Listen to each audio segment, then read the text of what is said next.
여러분이 삼성 갤럭시나 LG TV를 한 대 살 때마다 그 돈의 일부가 미국으로 빠져나가고 있었다는 사실을 알고 계셨나요? 삼성 디스플레이는 매년 약 1,000억 원, LG 디스플레이는 약 500억 원.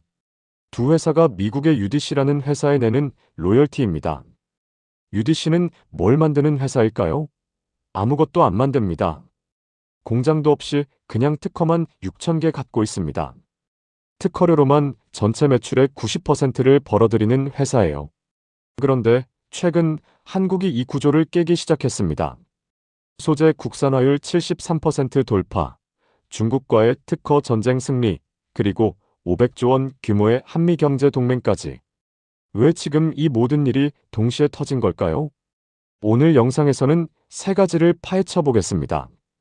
첫 번째, 한국이 세계 1위인데 왜 매년 1,500억 원을 바쳐야 했는지 그 구조의 비밀. 두 번째, 어떻게 이 종속 구조를 깨기 시작했는지. 세 번째, 3,500억 달러 한미 투자 패키지가 디스플레이 산업과 어떻게 연결되는지. 이 영상 하나면 대한민국 디스플레이 산업의 과거, 현재, 미래가 한눈에 보이실 겁니다. 그럼 바로 시작하겠습니다. 구독과 좋아요 부탁드립니다. 경제 공부, 저와 함께하면 좋겠습니다. 먼저 이 이상한 구조를 이해하려면 OLED가 어떻게 빛을 내는지부터 알아야 합니다. 쉽게 설명해 드릴게요.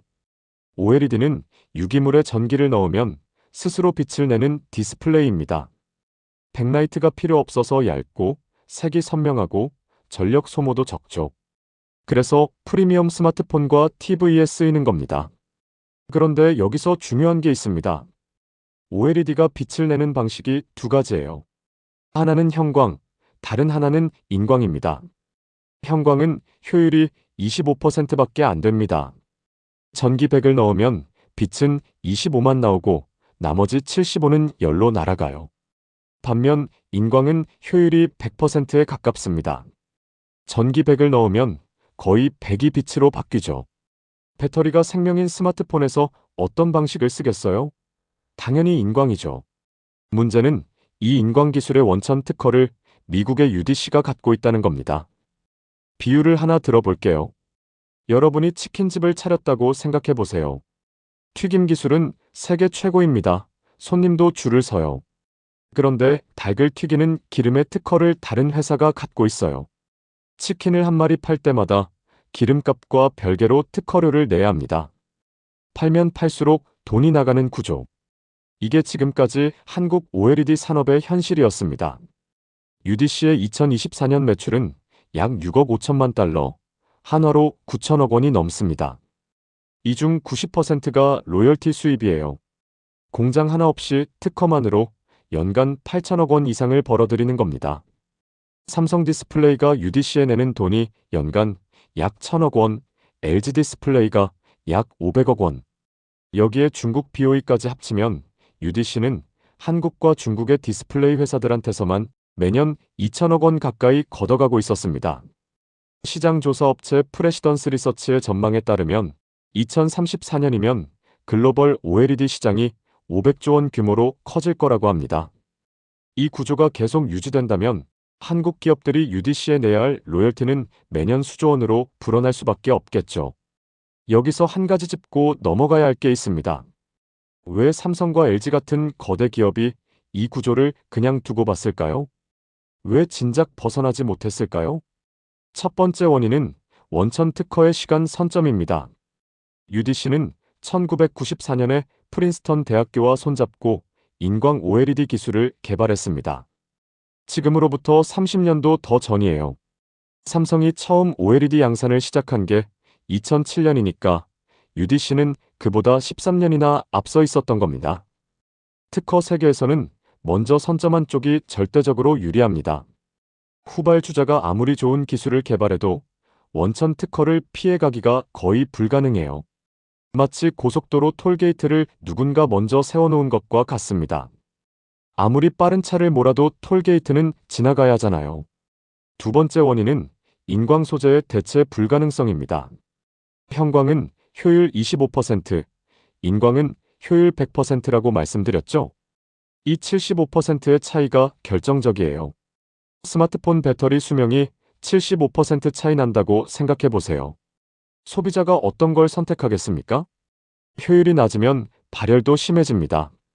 화면이 뜨거워지고 수명도 짧아져서 프리미엄 제품에는 절대 쓸 수 없는 거죠. 결국 삼성과 LG는 울며 겨자 먹기로 UDC의 인광 소재를 쓸 수밖에 없었습니다. 세 번째 원인은 특허 그물망 전략입니다. UDC가 보유한 특허가 6,000개가 넘는다고 했죠. 이게 단순히 숫자가 많은 게 아닙니다. 인광 OLED와 관련된 거의 모든 영역을 특허로 촘촘하게 둘러싸 놓은 거예요. 마치 거미줄처럼 한 곳을 피하면 다른 곳에 걸리는 구조였던 겁니다. 소재 구조, 제조 공정, 발광 방식, 전극 설계까지. 한국 기업이 새로운 기술을 개발해도 어딘가에서 UDC 특허에 걸리게 되어 있었습니다. 네 번째 원인, 이게 가장 구조적인 문제인데요. 바로 기술지대 추출 비즈니스 모델입니다. UDC는 처음부터 제조업체가 아니었습니다. 연구개발과 특허 라이선싱에 집중하는 회사예요. 공장을 짓고 설비를 갖추고 노동자를 고용하는 대신 특허만 확보해서 다른 회사들한테 사용료를 받는 모델이죠. 이런 모델을 기술지대 추출이라고 부릅니다. 땅 주인이 땅을 직접 농사짓지 않고 소장료만 받는 것과 비슷해요. 실제로 일하는 건 삼성과 LG인데 땅 주인인 UDC가 매년 1,500억 원씩 가져가는 구조. 이게 30년 가까이 유지되어 온 겁니다. 자, 여기까지 들으시면 한 가지 의문이 드실 거예요. 그럼 한국은 영원히 이 구조에서 못 벗어나는 걸까? 아닙니다. 지금 판이 바뀌고 있어요. 첫 번째 변화, LG 디스플레이의 소재 국산화율이 73%를 돌파했습니다. 2021년에는 48%에 불과했어요. 4년 만에 25%포인트나 끌어올린 겁니다. 특히 핵심 소재 중 하나인 피도판트를 LG화학과 함께 독자 개발하는 데 성공했습니다. 피도판트는 OLED의 발광 효율을 높이고 수명을 늘리는 핵심 소재예요. 전량 수입에 의존하던 걸 국산화했다는 건 기름을 남한테서 사오던 치킨집이 이제 자기 기름을 만들기 시작했다는 뜻입니다. 두 번째 변화, 삼성 디스플레이가 중국 BOE와의 특허 전쟁에서 완승했습니다. 2022년부터 3년간 이어진 특허 및 영업비밀 침해 분쟁이었어요. 2025년 11월 미국 국제무역위원회에서 삼성 디스플레이의 손을 들어줬습니다. 이게 왜 중요하냐면요. 과거에 한국은 미국 UDC에 로열티를 내는 입장이었잖아요. 그런데 이제 중국한테서 로열티를 받는 입장으로 바뀐 겁니다. 수비에서 공격으로 전환된 거예요. 세 번째 변화, 이게 가장 큰 그림인데요. 한미경제동맹이 완전히 새로운 차원으로 진입했습니다. 2025년 한미정상회담에서 발표된 투자 규모가 얼마인지 아세요? 3,500억 달러. 한화로 500조 원에 가까운 금액입니다. 이 중에서 현금 직접 투자가 2,000억 달러, 조선업 협력이 1,500억 달러예요. 디스플레이뿐만이 아닙니다. 반도체, 배터리, 자동차, 항공, 원자력, 전략 광물까지. 대한민국의 제조기술이 미국의 국가 안보와 직결되기 시작한 겁니다. 구체적으로 어떤 일들이 벌어지고 있는지 볼까요? 현대차 그룹은 2025년부터 2028년까지 4년간 미국에 260억 달러를 투자합니다. 한화로 37조 원이 넘어요. 로봇 공장을 새로 짓고 철강부터 완성차까지 현지 공급망을 완성하겠다는 계획입니다. 대한항공은 보잉 항공기 103대를 추가 도입합니다. 362억 달러, 약 50조 원 규모예요. 여기에 GE 에어로스페이스 엔진 구매와 정비 계약까지 합치면 총 70조 원에 달하는 대미 투자입니다. 대한항공 창립 이래 최대 규모의 계약이에요. 원자력 분야도 주목해야 합니다. 한국수력원자력과 두산에너빌리티가 미국 엑스에너지, 아마존 AWS와 사자 협력을 맺었어요. 소형 모듈 원자로 SMR이라고 하는데요. 이걸 함께 설계하고 건설하기로 한 겁니다. 아마존이 왜 원자력에 투자할까요? AI 데이터 센터 때문입니다. AI가 폭발적으로 성장하면서 전력 수요가 급증하고 있거든요. 탄소 중립까지 고려하면 원자력이 답인데 미국 자체 기술만으로는 한계가 있어요. 그래서 한국의 원전 제조 역량이 필요한 겁니다. 전략 광물 분야에서도 큰 변화가 있었습니다. 고려아연이 미국 최대 방산 기업 로키드 마틴과 손을 잡았어요. 게르마늄이라는 전략 광물의 공급망을 함께 구축하기로 한 겁니다. 게르마늄은 적외선 광학기기, 첨단 반도체, 방산 부품의 필수적인 소재예요. 그동안 중국 의존도가 높았는데 이제 한미가 독자적인 공급망을 만들겠다는 거죠. 그리고 빠뜨릴 수 없는 게 조선업입니다. MASGA라고 들어보셨나요? Make America Shipbuilding Great Again. 미국 조선업을 다시 위대하게 만들자는 프로젝트예요. 트럼프 대통령이 한국을 조선의 대가라고 부르면서 직접 협력을 요청했습니다. 제2차 세계대전 때는 하루에 배 한 척씩 만들던 나라가 지금은 중국의 200분의 1 수준밖에 안 돼요. HD 현대와 삼성중공업이 미국 조선소 재건과 해군 함정 정비 사업에 참여하기로 했습니다. 한국의 제조 기술이 미국의 국방력과 직결되는 시대가 열린 겁니다. 이런 일이 처음은 아닙니다. 1980년대 일본을 기억하시나요? 반도체, 자동차, 전자제품. 일본이 미국 시장을 휩쓸었죠.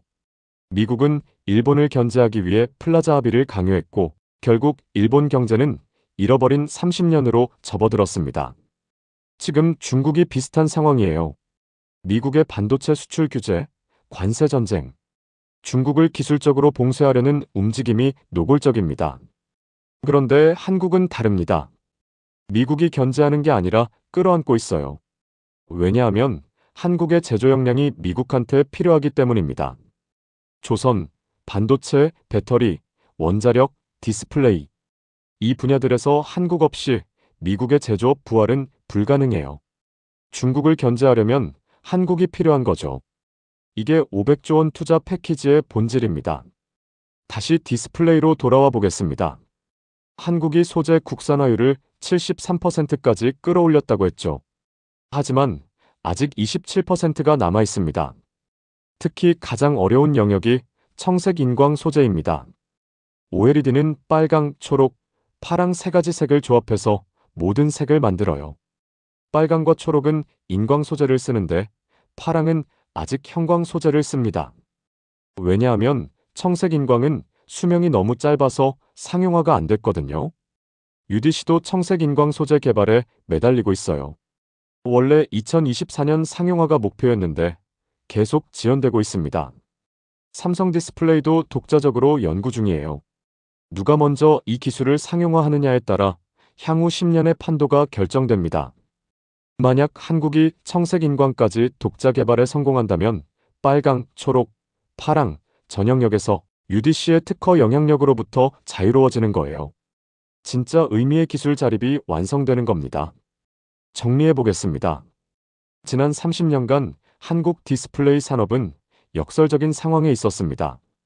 세계 1위인데 매년 1,500억 원을 미국에 바쳐야 했어요. 팔면 팔수록 로열티가 나가는 구조. 공장도 없는 회사가 특허 6,000개로 돈을 빼앗아가는 구조. 하지만 지금 대한민국이 이 시스템을 바꾸고 있습니다. 첫째, 소재 국산화율 73% 돌파. 핵심 소재 피도판트 독자 개발 성공. 둘째, 중국 BOE와의 특허 전쟁 완승. 로열티를 내던 입장에서 받는 입장으로 전환. 셋째, 500조 원 규모 한미 경제 동맹. 디스플레이를 넘어 조선, 항공, 원자력, 전략 광물까지 기술 동맹 확대. 2034년 OLED 시장은 500조 원 규모로 커집니다. 한국이 이 시장에서 로열티를 내는 쪽이 될지 받는 쪽이 될지 지금이 그 분기점입니다. 우리가 주목해야 할 건 단순히 디스플레이 산업만이 아닙니다. 대한민국의 제조기술 전체가 새로운 위상을 얻고 있어요. 미국이 중국을 견제하기 위해 한국을 필요로 하는 시대. 기술 강국을 넘어 글로벌 경제 질서를 재편하는 핵심 국가로 가는 길이 열리고 있습니다. 여러분은 이 변화를 어떻게 보시나요? 한국 디스플레이 산업의 미래, 그리고 한미 경제 동맹의 향방에 대해 어떻게 생각하시는지 댓글로 의견 나눠주시면 감사하겠습니다. 오늘 영상은 여기까지입니다. 긴 영상 끝까지 시청해주셔서 정말 감사합니다. 구독과 좋아요 한 번씩만 눌러주시면 더 좋은 경제 콘텐츠로 보답하겠습니다.